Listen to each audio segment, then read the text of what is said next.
Welcome into Second Down right here on ESPN Radio. Christian Gokel alongside Cam Urshry and PJ Zuko. So much to dive into today. We got some roster updates to get to when it comes to Georgia football. We have some NFL playoff talk to dive into. And then, it's my favorite thing to do with PJ. We have some theoretical stuff to get into. PJ, are you ready to deep dive some stuff here? Yeah, on a Tuesday afternoon. I'm personally pretty excited for that. Like, there's gonna be some takes. There's gonna be some opinions. There might be some tears. There's gonna be some yelling. Okay, all right, interesting. No, that's one of my favorite parts of the show every day is just figuring out what you're asking me there in that segment. So we'll see. It's gonna be fun. Cam, we kind of talked about this while you were out. One of my favorite parts about the show is it's not really takes based. It's more so we talk things out. And we try to establish our opinion by talking things out. Okay. As you sit there with your national champs hat on, we can't let that go. For those of you watching on the stream, Cam's got the official Georgia national champs hat on. Go Dogs. Yeah. But yeah, that being said, we got a lot to dive into. So I want to start with kind of updating because it's just the world of the transfer portal now. And we knew it was going to be wild after the national championship, just in terms of players leaving, players coming in. It's been mostly players leaving right now for Georgia and a lot of announcements for players that are coming back. But that being said, the guys you expected to leave are gone. The Darian Kendricks, the Nakobe Deans, the Jordan Davises, right? The guys, Devonta Wyatt not coming back as well. You're still waiting. Lewisine has entered the draft as well, and you're still waiting to hear from a couple important pieces. I'd say Quay Walker is probably the biggest one that you're waiting to hear for. But also over the weekend, you get the news that Nolan Smith has announced that he's going to be returning, which I think is massive because I don't want to say, I know we talked about this during the season. I don't want to say Nolan had a disappointing run at Georgia up till midway through this year, but I guess underwhelming have been the best way. Like, he had some solid play and he performed better than average as an outside linebacker, but coming in number one player in the country, that's like Jadeveon Clowney, Myles Garrett territory. Right. So you were expecting a little bit more impact. And I know it's not really fair for him because he was buried behind some really talented guys on the roster, i.e. Azeez Ojulari, who's playing in the NFL right now. So it underwhelming. I think it was the best way. And he was a really good rotational player at the midway point in this season. And I think a couple things happened. I think he started performing well. And then the Adam Anderson situation arose where Adam Anderson still dealing with his legal trouble with these sexual assault cases.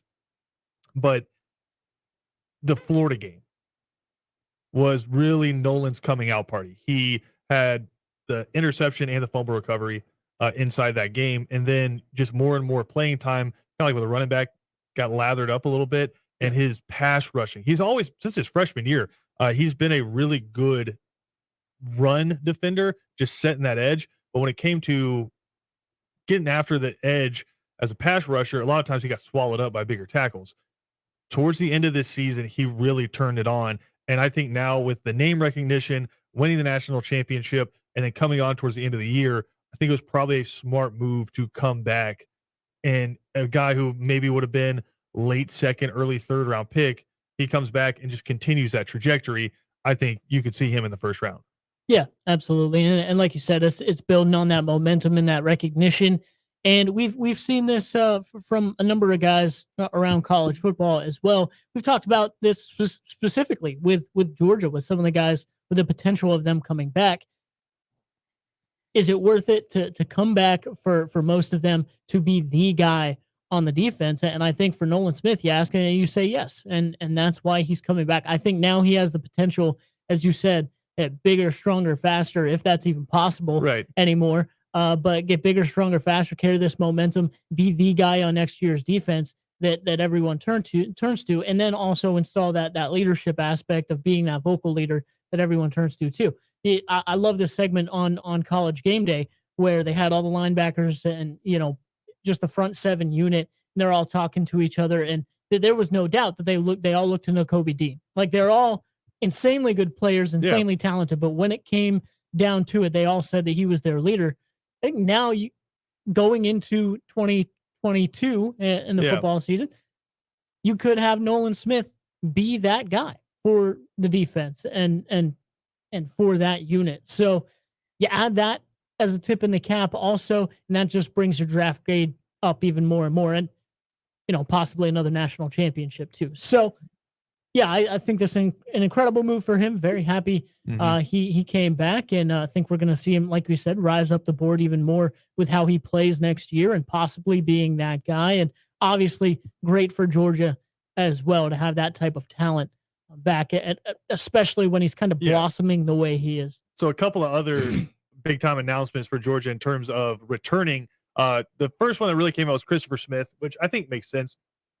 I don't think he would have been an overly high draft pick. He dealt with some injuries, but in the two biggest games, kind of bookend the year, Clemson and then the Alabama game, he had interceptions in those games. And then he made another great play in the national championship as well, rotating over from a safety spot to break up a pass. So I think him coming back is a big deal. Georgia's recruited exceptionally well in the secondary, so they should be fine at that. But Robert Beal, who really came on similar to Nolan second half of the season, actually led Georgia in sacks with 6.5 sacks on the season. He's coming back. He's going to be a 6-year senior next year. So you're kind of your bookend outside linebackers. You're going to have both of those guys back next year with a ton of other talent. But I think it was interesting what you said with Nolan Smith is you think about the guys that they were playing behind, just how deep it was. Jermaine Johnson transferred out of Georgia just to get more playing time. He said it straight up. He said, I need to get tape to give to the NFL. So he transfers to Florida State, and he's the ACC's Defensive Player of the Year. Couldn't get on the field enough in Georgia, right? So, like, that outside linebacker room is ridiculous. So I think having Nolan back, having Robert Beal back, and then the younger guys that are back there as well is going to be really fun. I think Quay Walker is now the biggest piece, right? Because if you could keep him and some stability at that inside linebacker spot, I think all of a sudden you can just go ahead and write Georgia in as probably the number one defense again next year, because you still have Jalen Carter on the inside, you still have Zion Logan on the inside, Warren Brinson on the inside as well. All guys, Tramel Walthour, who all played significant snaps this year, rotating back in. And I've said it before, Jordan Davis is really good. Devonta Wyatt's really good. I think Jalen Carter's better than both of them. And he's back to be kind of your spearhead on defense. So Georgia could potentially be better. I don't want to say better because that was a historically good defense, but could potentially be the best defense in college football again. I don't know if we'll see another season where defensively they give up 8.8 points a game, especially in this era of football. But I mean, we say that, but Kirby Smart has said this before, which is their goal is 13 points or less. And everyone's like, that's crazy. You can't do that. He says, why not? Yeah, I mean, last time we saw it was what, 2012 Bama? And then 2011. Well, yeah, they were back-to-back years, actually. 2011, 2012, and then I think they had like, 01 Miami, and then you have this Georgia team. Yeah. So, I mean, I think we'll see that again from Kirby Smart, but the two things I take from all these players coming back, especially those two that you named, they're betting on themselves, and also Kirby wants them to come back. That's a big thing. He wants you to come back and be, a stellar point on this defense, and that has to be something that exudes confidence in you as a player, and just to boost your draft stock and maybe, go at another shot at the national championship. To your point, I think the metric has changed now, though, because it used to be, hey, maybe I can boost my stock, but I need to start making some money.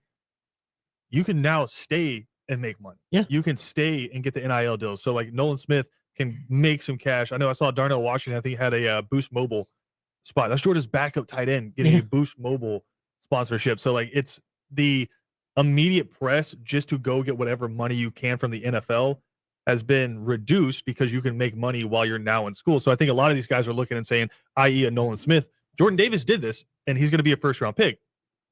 I could be a second, third-round pick, or I can come back, be the marquee guy, and be a first-round pick. So like you said, betting on yourself, but also the knowledge that you can make cash while you're still in school, I think is really big. A couple of other guys to talk about here. Taiki Smith was a huge name at the start of the season, transfers in from West Virginia, All-American, tears his ACL before he even gets a chance to see the field for Georgia. He is coming back. So you talk about Christopher Smith at the safety spot. Taiki Smith will probably slide into that star position for Georgia, or he can draw back and play safety because another guy, William Poole, who we saw playing that slot kind of nickel corner for Georgia, they call it star, in the national championship in the semifinals, he's coming back as well. And I think he's a 6-year senior as well. So just a lot of depth coming back for Georgia in that secondary, even though you do lose a Lewis Cine and a Darion Kendrick. Keely Ringo will be, I think technically he's going to be a sophomore next year, but he's really a junior. Red shirt sophomore, since he's been at Georgia. So he'll be back. And then a ton of other guys that Georgia's recruited as well. Flipping it over on the offensive side of the ball, we haven't heard from Kearis Jackson yet. We may have. I'll have to look on Twitter, but for everything I've seen, we haven't heard from Kearis Jackson yet. But offensive line should be pretty solid again next year in terms of really the only guy you're losing is Jamari Sawyer. And you saw him rotating at guard and tackle in the national championship game. So a couple of spots that'll have to get solidified there. Running backs, obviously James Cook and Zamir White are gone, but you do have just the depth there that we've seen year after year from Georgia. Name to keep an eye out for because he was in Athens for the parade and national championship celebration. Eric Gilbert. Tight end from LSU. Yeah, there are okay fans will remember he was big time number one tight end in the country, went to LSU, balled out his freshman year, then transferred to Georgia. Some situations arose. He wasn't able to play for Georgia this season, but a couple of reports kind of indicating if we do see him playing football, it'll be in Athens next year. So that could be a big you're kind of waiting to hear from Darnell Washington because there have been some speculation out there that he could transfer out. Just you're playing behind Brock Bowers. You want to get more playing time. That's going to be tough. You're playing behind the best tight end in college football. It's understandable. Yeah. I heard Georgia has a nice freshman running back coming in too. I mean, they get running backs every single year. Robinson out of Mississippi. Yeah. So, I mean, the offense looks like it's going to be exciting. Even if you don't, think about the three-headed monster, Kendall Milton, Dajon Edwards, and Kenny McIntosh. I think Milton, I mean, we said it, maybe a year ago. Yeah. We think he's going to be like really special if he can stay healthy though. Mm-hmm. Like he reminded us a little bit like I'm not saying he is, but he ran kind of like Nick Chubb though. Just had that kind of style. He's definitely a power back, but either way, I mean, I think if you stick Dajon Edwards back there, hey, you're our guy. I think he's going to get you close to 100 yards a game. So Georgia's going to be okay there. And then obviously the biggest decisions we're waiting to hear. Reports come out this weekend. JT Daniels is hitting the transfer portal. I think that one is incredibly interesting to see where he goes. Mm-hmm. I know the joke that we've been saying is, does he just go back to Clay Helton and we see JT Daniels slinging it around in Statesboro? I'm not going to say that's not going to happen. Like if I was doing like Vegas odds, it would probably be in the top 4, but I don't think JT's transferring to Statesboro. Right. I think we see him in the Power 5 somewhere. Does he go back to the West Coast somewhere? I know UCLA could be having a quarterback battle out there. I just wonder if he goes somewhere where he knows he's going to be the guy. Yeah. So I would imagine that even a smaller Power 5 school, I can definitely see that. And, because at the end of the day, he's still thinking NFL draft, right? Yeah. And I think you got a ring, right? Either way, even if you weren't the starting quarterback for Georgia, right? So I think he's thinking draft and just somewhere to utilize his talent. Maybe he goes to a smaller Power 5 school and just balls out next year. He does the Jacob Eason, right? Where he comes in, he's the guy, gets replaced by the guy behind him, and then transfers back out to the West Coast. Yeah. And gets drafted. Yeah, exactly. I think JT he'll be okay. He has a nice arm. Well, it's amazing that we're here right now because literally all season long it was, when are we going to see JT? When are we going to see JT? We need JT. Can't win a national championship without JT. Now it's, hey, JT, okay. We appreciate your time, big dog. Yeah. We appreciate you helping us out through COVID and getting that Clemson win there. Good luck in all your future endeavors. And it's okay because we have Stetson. Maybe we'll see. That's the next point. Is yesterday was the deadline to declare for the NFL draft. Now, a lot of players will come out and put these big, long, eloquent, multi-paragraph thank yous out announcing that they're going to NFL draft, but you don't have to do that. Yep. You submit your paperwork to the NFL. That's not public knowledge. NFL is a private business. You submit to the NFL, and then I want to say it's the 22nd. They send all of the draft eligible players out to the NFL teams. And that's usually when you get that full list of players. So they got a few days if they want to make their own announcement. But we got to wait and see. Is number 13 going to be back in Athens next year? Yeah, exactly. I do love the news flash for everybody there too. Like, listen, how you declare for the draft isn't just on social media. Correct. Like you actually have to go through a private email, like contract list or whatever. Yeah. And you don't have to put that out. I mean, I do love that, but no, it's going to be crazy to see how all that works out for sure. And you talk about everyone leaving and possibly, transferring out and the guys coming back and everything. I think the most exciting thing for Georgia also is who else do you get? Like there's another signing day. Not only that, but let's be real. There's a lot of the big names, a lot of the quarterbacks right now have already announced where they're transferring to, right? Yep. But there is a huge, long list of talent still in the transfer portal. It's not going to be announced for probably a month or two. Like they're going to take their time and figure it out. So there's a possibility, even with the depth that Georgia already has coming back on defense and offense, that you get 2 or 3 more studs that could be balling out for this team or wherever that would be. So, I mean, it's crazy. Like all the transfer portal stuff doesn't just happen in a week. You know, it's free agency. Yeah. Say it. See, They could come in free agency. July. Like, but free see, agency, man. it's so different though. It's just when you look at the different levels, right? It's a lot of teams are getting players that can't get on the field other places, right? Like Yeah. Justin Robinson, Georgia wide receiver, he's transferred officially to Mississippi State, right? So it's just you're getting guys that can't play for Georgia and Alabama, right? Whereas Georgia, Alabama, Ohio State, they're going to come and take your best player. Yeah. Like what Alabama did to LSU and Georgia Tech. They went and took Jahmyr Gibbs and they took Eli Ricks. And Toa Toa, who's Henry actually To'oTo'o- coming back. Yeah, Henry To'oTo'o is coming back to play for Alabama next year. So it's Georgia has, I want to say like 8 to 10 spots, depending on what some of these players decide to do with their NFL futures. Right. Georgia's going to get somebody through the transfer portal. Yep. I don't know if it's a quarterback, maybe another corner. Darion Kendrick worked out pretty well on a 1-year lease. Like it's Yeah. Boy, did he. won 2 national championships, one with Clemson, one with Georgia. Oh, he was there in 18? Yeah. Hey, he's had a nice college career. He could brag about that. Yeah, so 2 national championships for Darion Kendrick. But yeah, it's going to be interesting to see who Georgia goes out and gets because, like I said, you can kind of, instead of waiting for something to fall open to you, you can just kind of walk through the grocery store aisles and pick out what you want and grab them and bring them over. So it's going to be interesting to see. If I had to imagine, Georgia's quarterback for next year is already in Athens. I agree. Yeah. I've been seeing the speculations of Caleb Williams. I don't think that's happening, but That was interesting because it came out and it was like, hey, Georgia's a front runner for Caleb Williams just because apparently there's like an NIL deal in place. But I think the one that makes the most sense would be USC and Lincoln Riley. Yeah. I mean, agreed. It would. I could see. I'm not going to but say that being the said, quarterback. Georgia put more fans in the stands on like a 30-degree day in Athens for a championship celebration than USC did for any of their games this season. Too true. So Poor old USC. maybe the It's not the early NIL deals 2000s. aren't quite that good out there. They're still looking at those TV deals, and if you're playing on Pac-12 After Dark versus SEC on ESPN, that's a little bit different. Yeah, nobody's watching. There's a reason Spencer Rattler transferred to South Carolina. Because he could have went out west to UCLA or one of those teams. Correct. But you want to be on TV, Like buddy. he could have gone to one of the, or you can't tell me that Oregon, if Spencer Rattler had said, hey, I want to come to Oregon and play for a contender. Yeah.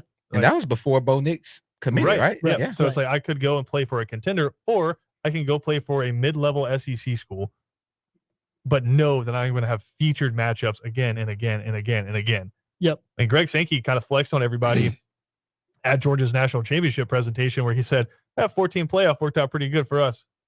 Yeah, not bad. did. So you have the $1 billion TV deals. You have all of the, like, think about it. ESPN primetime, CBS 3:30 is all SEC. And so Spencer Rattler, who is the Heisman favorite to start this year, transferred to South Carolina. Yep. You know why?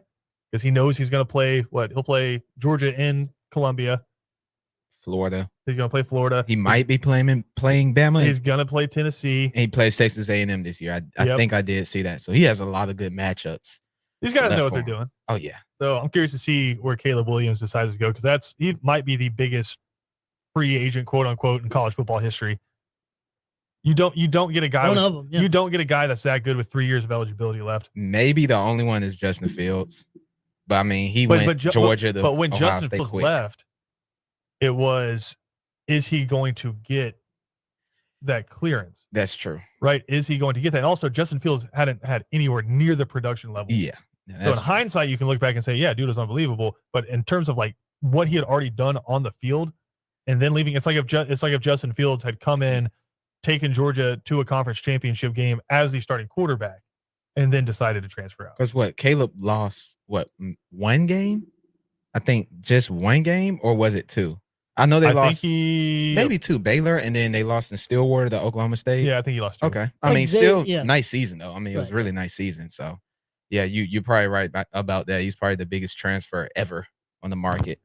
Well, that's only going to get bigger. Correct. I feel like. Correct. I mean, there's going to be more Caleb Williams in the future. Oh, for 1,000%. It's all Yeah. going to hinge kind of, I think, on coaches leaving and then the players following suit. So it's going to be fascinating to see. We got to take a quick break. We're way over here. We'll come back and talk some NFL playoffs next.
Second Down on ESPN Radio is presented to you by the Uniform Source. All right, we got a lot of NFL playoff stuff to get to, so we're going to go through them and just hit some quick hits, initial thoughts on the results. I think some surprising results, but for the most part, pretty much went chalk this week. A lot of blowouts.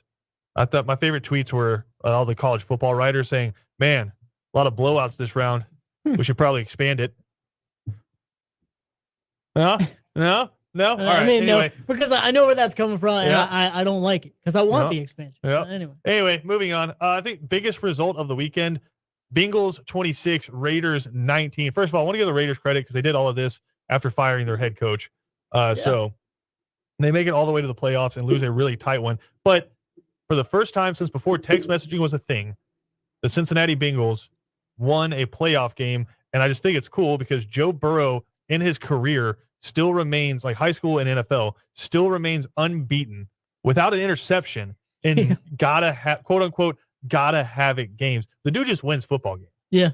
Yeah. Even when his team's pushed up against the back, but that's one of those things that like that's going to end at some point. But the fact that it's still going is insane. It's like Trevor Lawrence, like never losing a game, period. Right? Yeah. Like it was crazy. The string he had. He ran into, I think it was his last year at Clemson. Was it Joe Burrow? Got beat by, I think so. So I mean, Joe Burrow. that streak's gonna come to an end at some point. But so far, it's been insanely impressive. I did love the tweet from the Bengals right after it. Send that text. Yeah. Send that text. As soon as possible. For the first time ever, the Cincinnati Bengals. I have hate won how a playoff game. it matched up like that though, because it's one of those matchups. It's like the Raiders and the Chargers the week before that. It's like both those teams insanely impressed with what they did, like really want to see them go far in the playoffs, and then they match up against each other. And it's I don't like, care about the Raiders. There's like literally no players on the Raiders I have like an emotional connection to. I don't care about that. I just wanted to say give them some credit because they did all this after firing their head coach. They did. Joe really Burrow, did. he has all the infinity Joe Burrow's stones, like one of my favorite players in the NFL. No, he has like the infinity stones for. He's a top 5 quarterback right now. Got all the weapons question. too. Yeah, like I mean, there's people doubts that, which is crazy. But him and Jamar Chase and T. Higgins and Joe Mixon, they have a chance to my Super Bowl team, the Titans, they have a chance to beat them. They have a chance to beat them this Saturday. All right. Well, before we start previewing, let's keep recapping. Joe Burrow's nice. Later that night, the Buffalo Bills absolutely demolish the New England Patriots. Josh Allen, 21 of 25, 308 yards and 5 touchdowns. 5 touchdowns. Let me touch on. He's like the most inconsistent quarterback ever. Like he'll light it up one week, and then he'll throw 3 picks against the Falcons and can't move the ball. Yeah. I don't know what to take from Buffalo. Like they're good. They're the best team in the league. Saturday, they were the best team by far. Well, and then the only next 4 week, teams played on Saturday. So. yeah, but I mean, then the next week they're terrible. They're just flat out terrible.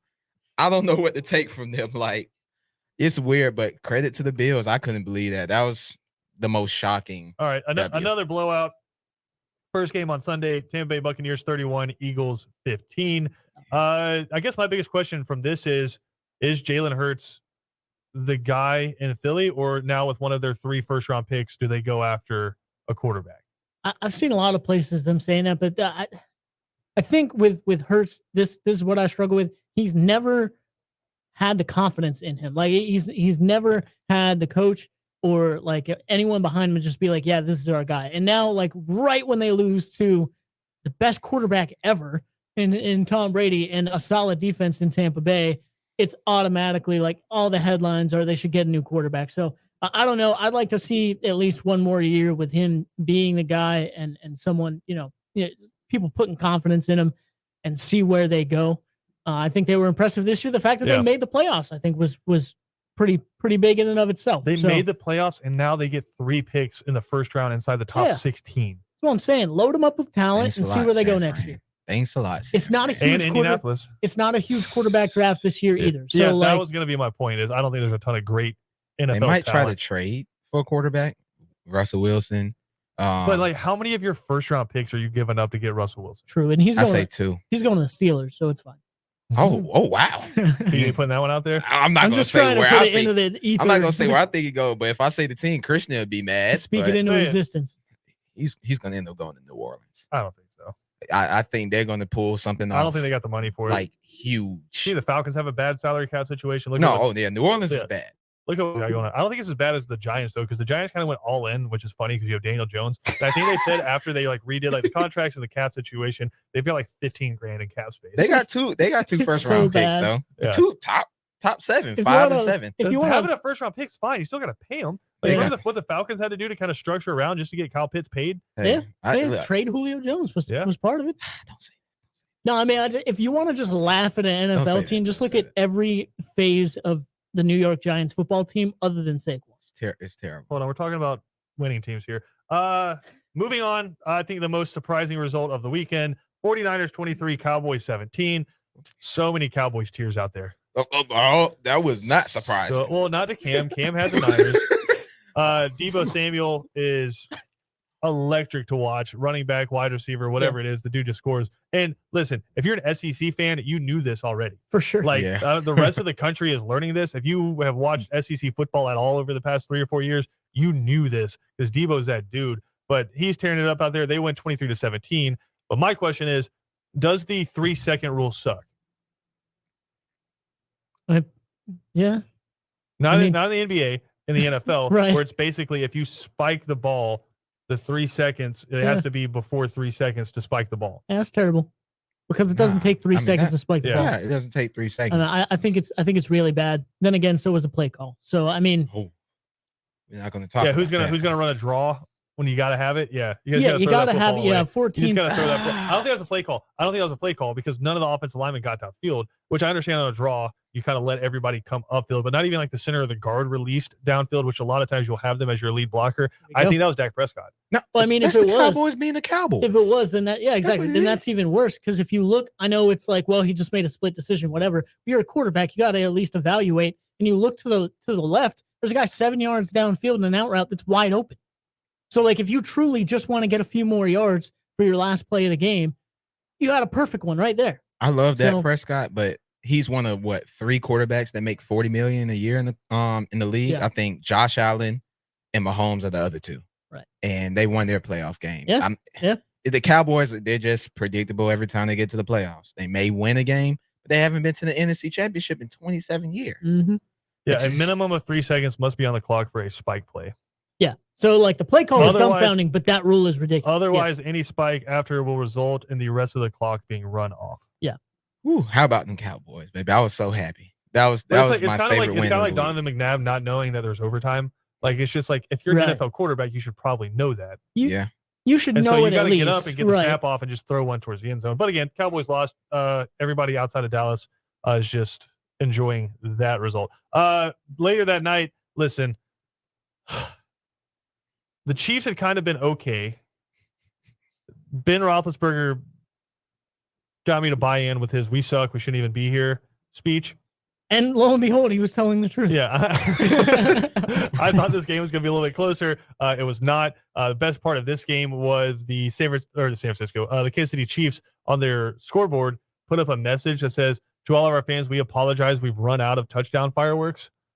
Dang. Like that's just the ultimate flex. Yeah. So they pretty win much. that one 42-21. Patrick Mahomes has 5 touchdowns in this game. Jared McKinnon Yeah, getting her so. done. Good for 12 him. carries, 61 yards. Travis Kelce went off 5 receptions, 108 yards, and a touchdown. And then finally, the game last night. Lord have mercy. Matthew Stafford with the Stetson Bennett stat line. Yeah. 13-17, 202 yards, 2 touchdowns. Did what he needed to He's do. just doing his best Stetson Bennett impression, baby. Yeah, why not? Getting her done. Sony Michel out there, 13 carries, 58 yards. You got about half of that on the first play of the game. For the most part, though, it was Kyler Murray throwing the football to the Rams Yeah. that did them in. Struggle there. You know, what about Cam Akers though? He had a really solid game Cam as Akers well. had I an mean, extremely solid game. But yeah. That Rams defense. you give him that many opportunities, and yeah, especially if you do anything questionable against this Rams defense, they're going to make you pay, and they did it every They single got time. the old Falcons DC, don't they? Yeah, Raheem Morris. Man, that Yeah. Rams defense is something. Oh, Ooh. yeah, I mean, yeah, Raheem Morris is that guy. Gets to live in LA, and he gets to have Aaron Donald as the tip of his spear. Yeah, he's. Yeah. I I think he's doing all right. Jalen his life is Ramsey. okay. Man, I mean, But no, think about it. Like what they did is immensely impressive. Just making that salary cap work, but the acquisitions. You go get Jalen Ramsey to play corner for you. You go get OBJ to play wide receiver for you. You go get Sony Michel as another running back from the Patriots. You go get Matthew Stafford as your quarterback. Like they're like the Michigan State of Yeah. the NFL Yeah. this year, where they just completely flipped That's a their good team point. in the offseason. Oh, by the way, we need some edge rushing help. Let's go get Von Miller. Why not? And they got the guy Just throw him in there. that won the freaking triple crown at wide receiver in Cooper Cup. I Yep. mean, I think he's the fourth. That's the fourth time it's happened. And OBJ scoring touchdowns in it. OBJ, I mean, yeah, he looks good. He has what, 6 touchdowns But what's in 9 amazing games? is you can look at all the fan bases and say, hey, Cleveland, it wasn't OBJ's fault. Hey, Detroit, it wasn't Matthew Stafford's fault. Exactly. Right? You can look at all these fan bases and be like, had to vouch for Stafford for years and kept saying it's not his fault. He's in Detroit. They ruined Barry Sanders and Calvin Johnson. As soon as Stafford leaves, he wins a playoff game. He has a chance to go to the Super Bowl this year. And sorry to bring them back up, but you mentioned the salary cap. Just think of this. The Rams, with all their players and them now going to the next round of the playoffs, they have a better salary cap situation than the New York Giants. Dang. And that's saying the New York Giants have like 7 players on their team. How? I think it's like that Olivier Vernon contract is just like still eating crazy. them alive. Yeah, I don't know. All right, let's take a quick break. We're going to come back. We're going to dive into the theoretical conversation because I need there's no correct answer to this. Maybe there is. There's a lot of Georgia fans who are going to call in and argue that there's absolutely a correct answer to this, but there's no right or wrong answer. So we're going to come back. I'll pose the question. I'm going to open up the phone lines if you want to give your opinion on this question. 912-342-7184. I'll tell you what it is when we come back right here on ESPN Radio.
All right, let's make some people mad. Christian Gokel here on second down. I'm going to pose this question to you guys kind of as a blind test. We have two players here, both playing the SEC, and we're just looking at their true freshman seasons. Okay? One player, or both of these guys scored at least 14 touchdowns. One scored 14, one scored 15. All right, as true freshmen. One player average, let's take a look. Yeah. 15.6 yards per play, scored 14 touchdowns. Other player averaged 6 yards per play and scored 15 touchdowns. Right? One player scored every 4 times he touched the football. The other player scored every 18 times he touched the football. Which one of those is more impressive to you? I mean, the one that had the higher. Were they all lined up there? So the one that had the higher yards per play also had 14 touchdowns and scored every time. Scored once every 4 times. Yeah, I'd say that one, right? Cam?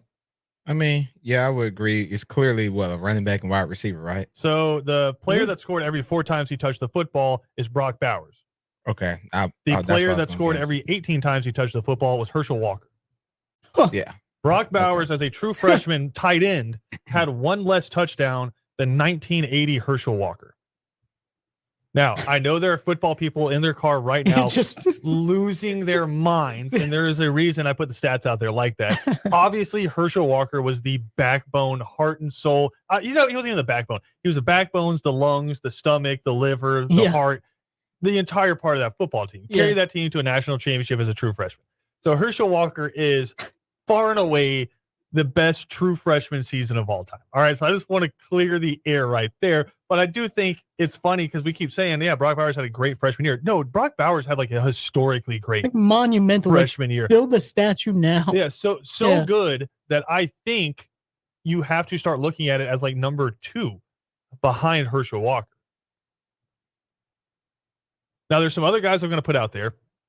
The one that stuck out to me is Jalen Hurts, which I think is funny because we were talking about him in the last segment. But as a true freshman, quarterback at Alabama, left the field with the lead after leading a 2-minute drill drive with a unbelievable touchdown run in the national championship against Deshaun Watson and Clemson. Leaves the field with the lead. Deshaun Watson comes on, obviously brings him down the field and throws the game winner to Hunter Renfrow. But Jalen Hurts, as a true freshman quarterback with the Ferrari that is Alabama, was able to get them within a stop of winning the national championship and then brought them back the next year. But we're just talking about freshman years. Yeah. Well, I mean, if I remember right, I know it's not the national championship. You were using that for reference, but didn't he do the same thing to LSU that same year? Fairly certain, yeah. Yeah. I mean, just in every big game, it was freshman Jalen Hurts. USC the beginning of the year. So USC beginning of the year, he wasn't the starting quarterback. Yeah, he wasn't. I forget the dude's name. Bateman? Something like that. Yeah. Was the starting quarterback, and then but Jalen Hurts did end up playing and dominating in that game. Yeah, I remember that's the one that. where USC came out and they were kind of like hold me back. I just saw that highlight. I was like, yesterday. who is this kid running around like this? Never heard of him. I'm Yep. like, who is this running around? My friend, he's a Bama fan. I'm like, who is this kid? Mm-hmm. Yeah. And he's lighting up USC. He's like, wait, this is an Alabama quarterback. Why is he leaving the pocket? Like, what is going on? That's what I was kind of thinking. I mean, I know we had seen Blake Sims prior USC, to that. 6 of 11. Yeah. 6 of 11, 118 yards, 2 touchdowns, 9 rushing attempts, 32 yards, 2 touchdowns. For a second, I was like, 4 TDs. For a second, I was like, when they get Blake Sims just changed his number. Like, what? No, in 15 games as a true freshman, he had 36 total touchdowns, 9 interceptions, and then 2,700 yards through the air and 954 yards on the ground. True freshman in the SEC. And lost to freaking Deshaun Watson. That's what you lose to. I mean, you can't get mad at that. You can't get mad at that. Left the field with the national championship basically in hand, right? I mean, he put his team in the best position to win. That's Deshaun Hitman Watson, man. I love Deshaun Watson. That's hard to argue against. Like, that's with between the two. You know, with Bowers, just because with Bowers, wasn't Bowers the go-ahead touchdown against Alabama? No, Georgia was up by 1. Okay, and it stretched it out to 8. Mm-hmm. Yep. Because the 80 Mitchell touchdown catch, was what put him up. Bowers, I could say this that the season Kyle Pitts had at Florida, I'm pretty sure Bowers was a little bit more impressive. So what you're I know comparing Pitts mixed you're 'cause comparing a couple Brock of games. Bowers freshman year to Kyle Pitts' junior season. year, yeah. But I will say Kyle Pitts in his junior season, he Missed only a couple played of games, he only yeah. played 8 games. Yeah. And he still had like 700 and something yards. Crazy. I tried, you know. I tried to move I the would hear goalposts a little arguments bit. on either side of that. But what's funny is at the beginning of the year, like some people were saying, hey, this dude is like Kyle Pitts-esque. And he was like, you need to calm down. And then at the end of the season, almost had 1,000 yards receiving and had 14 touchdowns. It's like Yeah. Kelsey and Kittle had a baby. Mhm. And it's Brock Bowers. No, like for real. It's true. Yeah, it's like Kelsey and Kittle had a baby. Like Brock Bowers could get down and dirty too. Yeah. Now, With you know the who best people of 'em. you know who people forget about as an amazing freshman season, just because I think who he was playing with and just because the team didn't end up being great, is freshman Nick Chubb. Oh. He had 1,500 Oh. yards rushing, The year Todd Gurley. and he only started 8 Yeah. games. Todd Gurley got suspended. Yeah. But it's like you kind of knew he was going to be amazing because it was that first game of his career was against Clemson in Athens, and he scored a touchdown with one shoe. Yeah. Yeah. After he Yeah, had broke trucking all through those people. tackles. Yeah, scored a touchdown Yeah. with one shoe. And scored. So talking about a lot of touchdowns. He was only 1 touchdown away. He had 14 touchdowns. He that could year. have actually Imagine. won like the Heisman that year had he just played more games. He played 8 I can games. imagine, Yeah. I mean, you sitting behind TG3, you're not gonna get too much time sitting behind Todd That's tough. Gurley. Yeah. I mean, Eric Zaire had a great freshman year for Georgia. Bo Jackson at Auburn. Peyton Manning had a really good one. I love this one from Emmitt Smith. Emmitt Smith in his first ever SEC game, 39 carries, 224 yards, and 2 touchdowns. True freshman. They just don't make 'em like that Insanity. anymore. Like, I mean, think about that. I don't know, man. It's crazy. You look at the generations and the eras of college football and thinking about that Yeah. Mhm. nowadays for a running back. I know 39 just a few carries. years ago we had Pirine go off Yeah. for Oklahoma, but that's Mhm. such a rarity. Mhm. Back in the day, that was just like every week. Mhm. And someone going for $150, 200 yards on the ground. So I mean, if Nick Chubb never tore his ACL, I think he would have may have broke Herschel's record too. His rushing record. Yeah, that Tennessee injury was tough. Yeah. But another guy I want to mention here, because I just don't think we talk about him enough, because it was kind of the beginning of Texas A&M inside of the SEC. 2014, Myles Garrett, true freshman, 11 and a half sacks. yeah, Another goon. 11 and a half sacks. it's ridiculous. I think Man. it's just so like there's so many. I don't know. Got people There's- tweeting at me saying Johnny Manziel, he was a redshirt freshman. Yeah, red shirt. He right. wasn't I a thought true. about that for a second and just He won the Heisman. I think if you was a true freshman back then, could you win the Yeah, Heisman? you can always win the Heisman. Oh, okay, Yeah. okay. it's just they I were know he so won that. like Well, Tim Tebow was the first like underclassman to win it as a sophomore. Okay. and I think coaches a little bit over the past 10 years or so, maybe it's the development in high school, I'm not sure. But I think coaches are more willing to just let guys go out there and play nowadays. And because of that, you're seeing more freshmen and sophomore actually get voted for the Heisman. So like I don't know. There are still the people who kind of skew the other way with that, or like the reason that the Mackey Award didn't include Brock Bowers in it, which is just a travesty. that's what I'm saying. Yeah, 'cause I he's a think there's still Yeah. some Maybe no- doorkeeping, but And maybe who? not as much. Who All right, won? Who won that? I couldn't tell you. We got to take a break though. We're way over here. That- We'll be yeah. right back after this.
Second Down on ESPN Radio is presented to you by the Uniform Source. Christian Gokel alongside Cam Ursery and PJ Zuko. Going to continue the conversation up next on 3 and Out. Ben Troop and Kevin Thomas diving into the NFL playoff weekend. All right, now that you've had a chance to see everybody play except for the 1 seeds, who's y'all's favorite? Green Bay. Ooh. Okay. Probably Tampa. It's tough. Probably Tampa. I guess. Lambeau, baby. I can't pull. I'm not saying I can't pull against. I can't pick against that Rams defense, man. It's nasty. Jalen Ramsey, Von Miller, Aaron Donald. It was between Green Bay, LA, and Tampa Bay. That's tough to pick. I'm gonna say KC and the Rams. Yeah, Kansas City for sure. I don't know, man. Those Bills, if the ones that show up on Sunday show up, Titans. That's right. 3 and Out coming up next. Ben Troop and Kevin Thomas. We'll catch everyone tomorrow.